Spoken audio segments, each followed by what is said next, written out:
Hi everyone. Hi everyone. Our second live. Hopefully it's going to be a little bit more successful than last week. We finally given a name to our lives, so we are called She Thrives, All Things Life. Yeah, So and so we're really excited to share with you each week now different topics that our clients or people come to us with, or we've found that we've struggled with, or we just tend to chat about. And so yeah, this is going to be our first main one that we're sharing. Going to try and keep it bite-sized, but we're both really passionate about what we're talking about, so we're going to try and keep ourselves to a time. But yeah, do you want to share our topic this week? yeah, and I have actually got a timer Yeah. because I know what I like, so I can make sure I keep it short and to the point. So our topic this week is 101 on surviving the winter blues. So we just thought if we give just kind of three tips or suggestions each that will kind of help you. You can install these and hopefully that will just help you to survive winter unscathed. Yeah. And this is something we talk about a lot. And I think this is the thing, right? Yeah. That this is why we decided to do these little lives, because we both have so many little tips that we share with each other. We just thought, why keep them to ourselves? It should be, let's share them out. And so each of us is going to share like three tips that we feel are like are good ones that you can kind of implement quite easily. You're going to feel the good from it. So my first tip, something that I've recently been told by a psychologist actually, is about getting ourselves in the light, outside in the morning light. And so however you do it, I have literally hung out of the window to do this sometimes where it's kind of been raining and I didn't want to go out. I have a balcony that I sit outside for 10 minutes, just looking at the trees or whatever, or I'll read like an article on my phone, or whatever it might be, do some breath work. If you can get that first rays of the sun in your eyes, like not staring into the sun, but just, be outside, not just through a window. This has like a biological, like a biophysical effect on the brain, and it allows us to feel really calm and lifts our mood. So it's definitely something I would recommend doing. If you can do 10 minutes, in the first bit of the morning, like around 8 o'clock, you'll really feel a difference after doing that over a few days. So that's tip number one. Yeah, well done you as well. You're keeping it really, I'm impressed. Oh God. So tip number two is kind of dovetails into this one about walking in nature. So I've got a dog, I have to walk her, whether it's raining, whether it's cold, I have to. It's my duty as a dog mum. But it's really lovely to be out there in nature and just seeing all the trees. I love the different colours that there are, the crunching under my feet as we walk, just seeing how happy she is. And whether you've got a dog or not, even just getting out into nature and just standing still and just having a look around and really appreciating our world, really, just really kind of being connected to the earth and just appreciating all the different colors and the way that things are. So my tip is, even if it's for 10 minutes in the morning or in a lunch break or something like that, you're also getting that sun that Lisa mentioned that we need. So yeah, try and get a walk as much as you can, and I think you feel the benefit. Yeah, definitely. And off of the back of that as well, I realized sometimes I give myself the excuse thinking I haven't got the time to go to the park, or to where I'd love to go to walk. But actually lately I've been doing like little walks just around the block. Like if you're working from home like me as well, I have to get out, otherwise I get real bad cabin fever. And just literally walking around the block, just having a couple of interactions, like saying hello to a neighbor, or just being outside is really, really important. So yeah, I think even if you haven't got like a park to go to, you can still connect with nature just walking past the trees on your road, or whatever. So that's a really good one. Yeah. And then so my other one that I feel like this is preventative as well as like it can help you lift yourself, is meditation. If we can meditate daily, even if it's just for a couple of minutes of just letting go of our thoughts and tuning in to like inside ourselves, just to have that kind of time of peace, is really, really powerful for kind of like keeping ourselves balanced. I feel like it kind of like it balances our state of being, you know, like our mindset, our mental state and our emotional state, because we're kind of taking control, you know, like we're keeping the control of how we respond to things. So, you know, if you can start your morning by meditating, and I do guided meditations, you know, we can share links to easy ones to follow.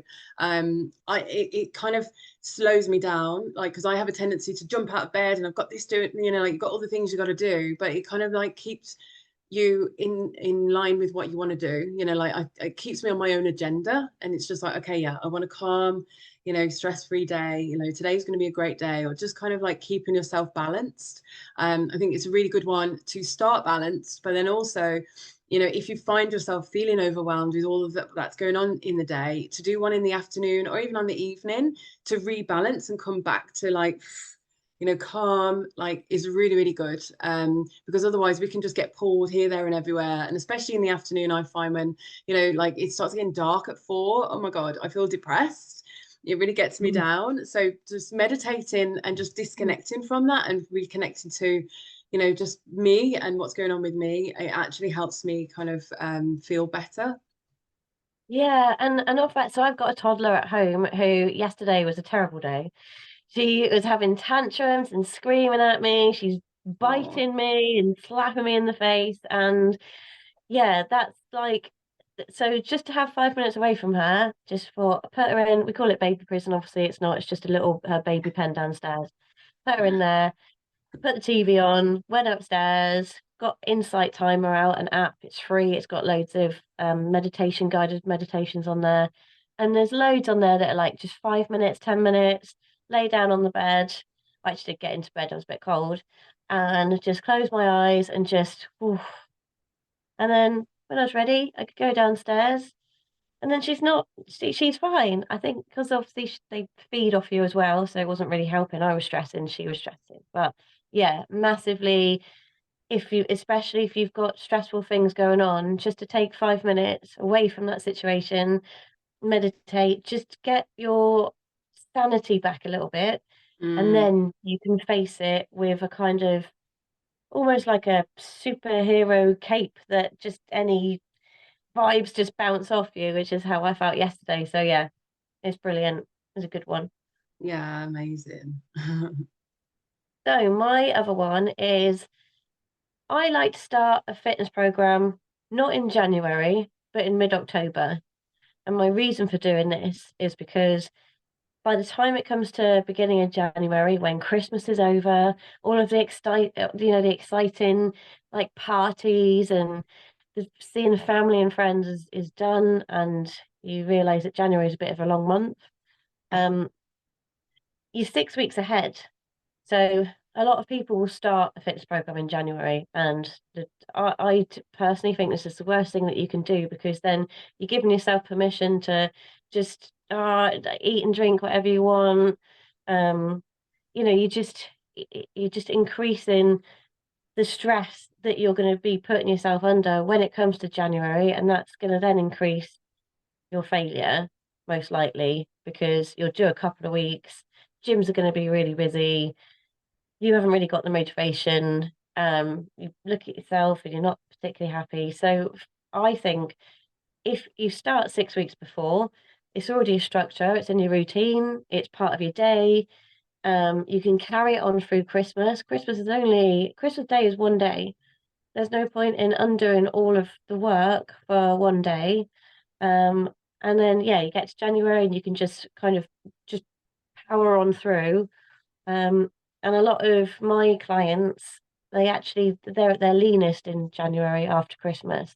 So they're kind of already in that psychological state where they're like, yeah, Christmas has been great. I've really enjoyed it, but I'm back on it. So that is one thing to really think about, really, is wait until January. Start something 6, 8 weeks before.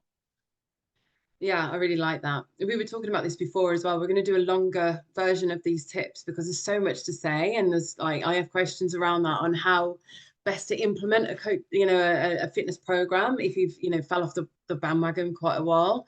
And we'll go into that because that's something that I can relate to. It's just like, oh my God, I haven't done a fitness program for ages. Like, where do I start? So yeah, we can share more on that. But yeah, definitely agree with that so much. January is not the time to start something big and hard. It's a hard month anyway. I think, we have the momentum at the beginning, but it's really hard to keep that momentum going because it's short days, it's long and cold, and it's just tough. And I think our body kind of wants to hibernate. So if we haven't got that skill already honed in, like that kind of momentum going, I believe anyway, if we've slobbed out all of December, it's going to be really hard to pick that back up, and like start something quite new in January. So yeah, I Yeah. totally agree with that one. And I so yeah, think my if you last set tip yourself a would be, goal, oh God, sorry. so just quickly, if you set yourself a goal for the end of the year, a fitness goal, also helps just to keep you motivated. So mine was to do 3 unassisted pull-ups, and and I'm on one at the moment, so nearly there. But I think also that just helps to, yeah, to keep you on track. Definitely. This session might actually end up being a long one, and then We just can't help it. we'll have to, I know we'll have to do a short one after, but yeah. Well, yeah, so I guess like my last one is quite a big one as well, and I could talk about this for ages. And it's like, nutrition to give you a boost. And I'm not, by no means an expert in nutrition. I can advise on nutrition, and yeah, I mean, this is just sharing from my personal experience. There are certain things that we really need in the winter. We need to boost our immune system to keep us healthy and keep colds and flus at bay. For women especially, regulating our hormones, because we really kind of need that balance. And then I think introducing or having more superfoods for vitality to kind of really give ourselves that more of a boost so we can get more energy. Like we kind of have less fatigue because of the sun going down early and stuff. And so yeah, like one thing I would definitely highly recommend, because I work with it and it's my everything, is cacao. If you can, like raw cacao, whether either powder, or I work with ceremonial cacao as well, that has so many nutrients. It's so nutrient dense. It's got like magnesium, which is good for relaxation, helping us chill out. But it also has these plant chemicals that help release serotonin and happy hormones in the body. So at times you can get like endorphins and oxytocin, maybe even dopamine released with the cacao, depending on like how your state is. So it can help give us this natural lift by literally just drinking a nice hot chocolate, in the afternoon. So I definitely recommend like this is the season to really indulge in that, like pure chocolate, like really good chocolate, can give you that lift, nice lift. Also, something that I've been really researching into a lot is Ayurvedic herbs and adaptogens. This is amazing. These are like so amazing to introduce in winter. So ashwagandha is like a really amazing one, for energy, for your immune system, for like like helping the body heal, like the healing system in the body. Rhodiola, this is, I mean, there's so many other things these things do, but like in the theme of what we're talking about, like it's really really good for boosting immune system and for energy, for helping with fatigue. And then you've got like the mushrooms like reishi, lion's mane, cordyceps. All of these, we were talking about this before, you can get in powders and you can just add to a smoothie or add to your cacao. And they're really, really good for, like giving you the energy. Maca powder is another one that can kind of really help regulate our hormones, and it helps sustain energy. So these are really good things to add in, to your diet, that I definitely recommend checking out. Yeah, and actually just on that, so maca powder and ashwagandha, and is it called Agnes castus? Yeah. These things. So when I was diagnosed with having PCOS, I like did a lot of research on what natural things could take just to try and regulate your hormones, and those I felt were, well, I don't have PCOS anymore, and I'm not saying that they're, take that instead of medication, or or whatever. But for me, it was, yeah, just it's just amazing. The power of the plant is just incredible. So yeah. we're going to do a whole another session on that kind of stuff as I well. There's just know. There's so much to so much say. to cover. Um, and then so my last one is socializing. So having a cuddle is like the best feeling in the world. Um, and I think it's so lovely, whether you're like sad or you're happy, or it's such a nice thing. And when your hearts are together and you have that closeness with someone, it releases the oxytocin as well, and it just makes you feel lovely. And I think being with people, we've just gone through a period of time where we couldn't even see our families, we couldn't see our parents, we couldn't cuddle them, and people couldn't even say goodbye to loved ones. It was awful, and I think Yeah, that really didn't help this sort of winter blue situation. So I think it's important to make sure that you make time for friends, make time for family, get together, laugh together, like have cuddles. Me and my partner and our massive dog, we all the three of us are on one sofa in the evening once our little one's gone to bed. And it's just really nice, that warmth, that closeness. And I'm so sure that that's what's really helped chill me out and make me happy and kind of get me through the winter as well. It's really underestimated the power of a cuddle, I think. definitely. Yeah. I mean, in America, they do cuddle puddles, don't they? That's another story. Do they? It's very strange. What? I'm not even in America. I've got like spiritual friends who do that too. You just all pile up and yeah, just cuddle each other. Wow. I've not heard of that. Yeah, I don't know how they take that here, but I quite like that idea. Yeah, I mean, I think like if you have a nice long cuddle as well, like with some people and they give you a cuddle and then but if you hold on and you can just feel them go, ah, like Yeah. this is what they needed. I'm a bit of a cuddle monster, I have to admit. Well, I've noticed actually on our retreats, like that's something that we kind of, but I used to always say, like when I remember when I found out that fact that, what is it, you like every cuddle, if you hug for 10 seconds or more, then you have the release of oxytocin. And then if you can hug like however many times a day, was it 5 times a day or something, it then like does something else to your body, like metaphysiologically or whatever, where it like releases even more, like these happy hormones or whatever. And they say that I remember hearing this fact about like having you're meant to have, is it like 5 hugs a day in order to kind of like they say to keep it like to keep sane, like it's a measure of sanity, how much connection you actually have. I need to find that fact and we should share it. But yeah, like and so many people don't have these hugs, this connection. And I think, yeah, just like literally, but they say that non-sexual connection is like really important. And you used to get that in community back in the days, whereas it's not like that anymore. Even more so now. Yeah, I think after the pandemic, we've naturally retreated, I think, a little bit as well. Yes, Yeah, I love that one. That's so important and I think underestimated. yeah. I can't wait Deb? to see you next and give you a big cuddle. It's been ages. Yeah. I know. So you're gonna Aw. be like, oh God, I know she loves it now. It's like, oh, um, Oh, yeah. So this has been fun sharing this.